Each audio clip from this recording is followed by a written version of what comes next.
Hi guys, well this is our final week. Finally we made it to the end of this semester. I hope you're happy because I'm really happy to be done with everything.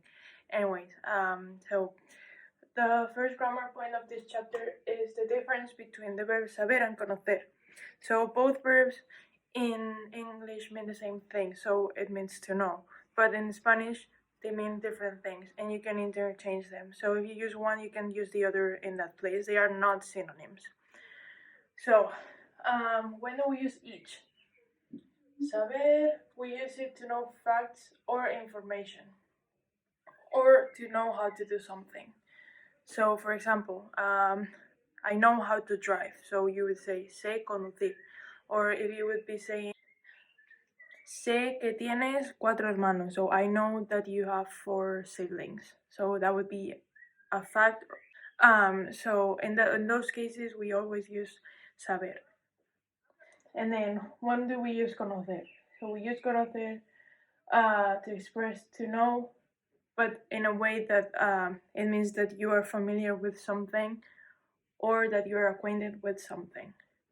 For example, conozco el nombre de tu perro. So I know your dog's name, but that just means that you know you're familiar with the name of the person's dog. For example, one thing that's different from saber is that when we use conocer plus and it's followed by a person or a pet, we use the preposition a. So we say conocer a alguien. So for example, it will be conozco a la madre de Pedro. So I know Pedro's mom. Remember, conocer, you conjugate it followed by a preposition a, and then the person or the object. Other verbs that also follow the conjugation of conocer, the pattern, are parecer and ofrecer, which are also ER verbs. And however, we also have the verbs like conducir and traducir, which also follow the same conjugation, but they are IR verbs. Remember, we have irregular yo verbs, so these forms are different from the rest of the conjugation. How are they different? Well, the yo form, instead of using the SAB, which that would be the root, we use just say. But then the next persons continue to be conjugated in the regular forms. As you can see, the first person is yo sé, tú sabes, él, ella sabe, nosotros sabemos, vosotras sabéis, and ellos, ellas saben. And then with conocer, same thing, irregular yo form, so therefore the only difference here is that we place a C before the C, and then the rest are the same. So conozco, conoces, conoce, conocemos, conocéis, conocen. Not too complicated, but be aware of the differences and when do we use each of them, so that you don't use them in the wrong way. Okay, let's move on into the next grammar topic stuff. So as you remember, last chapter we did direct object pronouns. So this time we're doing indirect object pronouns. What was a direct object pronoun? It received directly the action of the verb. In this case, indirect object pronouns receive the action indirectly. Direct object pronouns, if you remember, answer the question que or quién. So in this case, we have indirect objects answer the question a quién or para quién. So if we ask the question a quién or para quién to the verb, we will get what the indirect object is in the sentence. Indirect object pronouns. We have me, te, le, nos, os, les. So as you may have realized, the pronouns are the same for the first and second persons, either singular or plural. But when we get to the third persons, they change. So instead of being lo and los, it's le and les. Just be aware of that. Otherwise, the pronouns are the same for both of them. The indirect object pronouns, they need to agree in number with the noun, but not in gender. Important. So agree in number, but they don't need to agree in gender. Also, they are placed before the verb for affirmative sentences, but for negative sentences, they go between the no and the verb. So no, and then there it would go the pronoun, the indirect object pronoun, and afterwards the verb. So for example, no me llames, don't call me. Direct objects, every time that we have a present progressive or infinitive, we can attach the indirect object pronoun to the end of the verb. You don't have to, it's not mandatory, but just so you know, you can. Some common verbs used with indirect objects are the verbs that, and the feel. So to say and to give. And here's an example of how to use indirect object pronouns. So for example, le dimos un regalo a Alfredo. So here we have the verb dar, dimos, nosotros. So nosotros would be the subject. And then if you want to figure out what the direct object is, so que le dimos a Alfredo un regalo. Un regalo, it's the direct object. And then ¿a quién le dimos un regalo? A Alfredo. Alfredo would be the indirect object. But it would also be le, because something I haven't mentioned is that sometimes indirect objects, when we speak, we attach the direct object, like the noun, to the end of the sentence just to specify who we're talking about, because sometimes it can be not clear.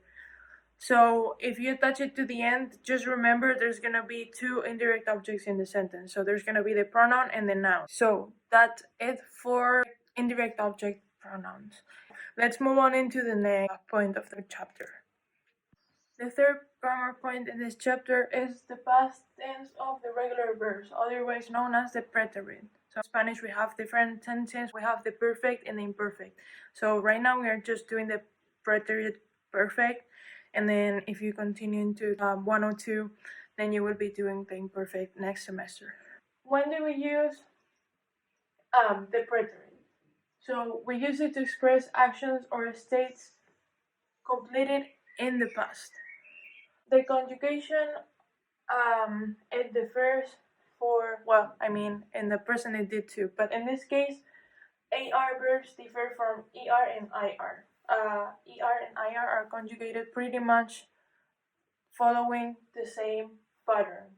So here we have three examples of one of each verbs. So we have hablar, to talk, comer, to eat, and vivir, to live. So hablar, hablé, hablaste, habló, hablamos, hablasteis, hablaron. What can you notice from here? Hablamos, the first person plural, it's the same as the first person plural in the present tense. So how can you distinguish them? Well, the only way to distinguish both of them is just like seeing in which context is used, and then you would know if it's the past or if it's the present tense. So we have the ER, comer. Yo comí, tú comiste, él comió, nosotros comimos, vosotros comisteis, and ellos comieron. And then for the IR, vivir, viví, viviste, vivió, vivimos, vivisteis, and vivieron. So again, if you realize here, IR and AR follow the same pattern as the present tense. However, the ER, so second conjugation, it doesn't follow the same pattern. So just be aware of that so that you don't make any mistakes when you conjugate it. More things. AR and ER, stem changing verbs in the present, they are regular in the past. So that means that they don't change their stem anymore in the past tense. And however, all IR verbs that have stem changes in the present, they keep their stem changes in the past too. So just be aware of that. AR, ER, if they stem change, they lose it, and IR, if it has a stem change, it still keeps it. More changes in spelling. So verbs ending in car, gar, and thar change their jaw forms. How do they change their jaw forms? So every verb that ends by gar, or thar, C, it becomes a Q. Gar, a G becomes a GU. And then thar, from a C, it becomes a C. So, for example, verbs, buscar. So buscar, instead of having a C, when you conjugate it in the jaw form, instead of being busqué, it's busqué, with the QUE. Then jugar, it becomes jugué. So GUE and then empezar, it becomes empecé. So C-E. More verbs that have spelling changes. So that would be the verb leer, creer, and oír.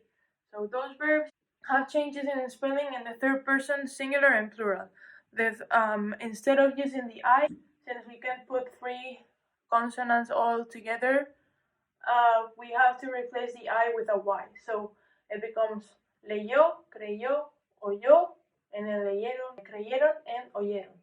For the rest of them, you still follow the same pattern. It's just different for the third persons. So be aware of that. And then ver in the past, if you remember, this verb in the present tense, it was irregular, and in the past, it becomes regular. So if you remember, the verb ver, to see, in the present was veo, ves, ve, vemos, veis, ven. And now in the past, it becomes regular. So it's vi, viste, vio, vimos, visteis, and vieron. So I hope this is okay. Just be aware of the changes. I know there's a lot of changes there, but you know that the best way is to do exercises and practice and practice and practice, and then you will have it in your head, and hopefully you won't forget. All right.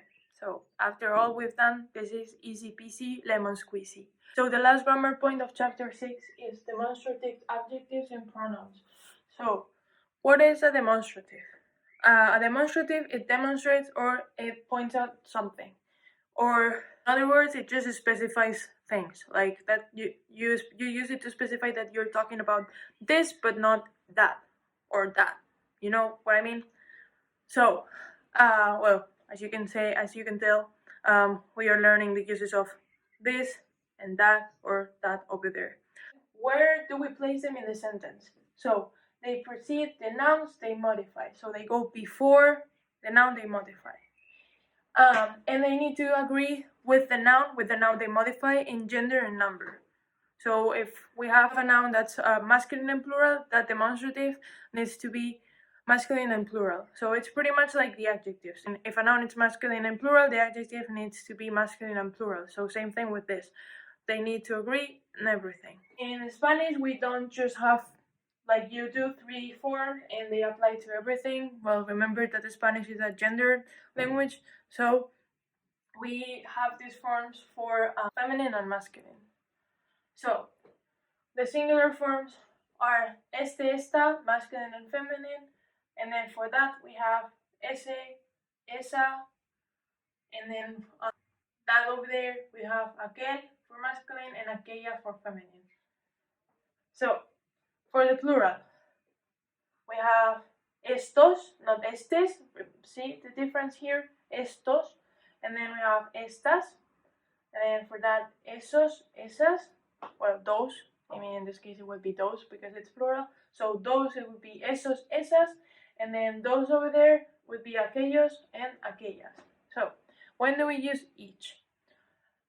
We use este, esta, estos, estas to talk about things that are close to the speaker. So things that are close to, for example, me that I'm talking. So I don't know, I would be saying esta pizarra, but for you, for example, and then we're moving to the next one, esa, you would be saying esa pizarra because I'm the speaker, I'm close to it, but you're far away from it. And then if the object is far away from both of us, then we would be using aquella, or aquello, or aquellos, or aquellas. You can just think about it in like distance, space, and just be like something that's close to you, it's always going to be este. And then if it's like a little bit farther, it's going to be esa. And if it's like really, really far away, it's going to be aquella. The difference between this and the pronouns is that for the pronouns in Spanish, we have a neuter form. And that neuter form is formed with esto, eso, and aquello. So when do we use that? We use esto, eso, and aquello when we are talking about things that are unspecified or unidentified. So when we don't really know what we're talking about. But that's the only exception. Otherwise, they are both the same.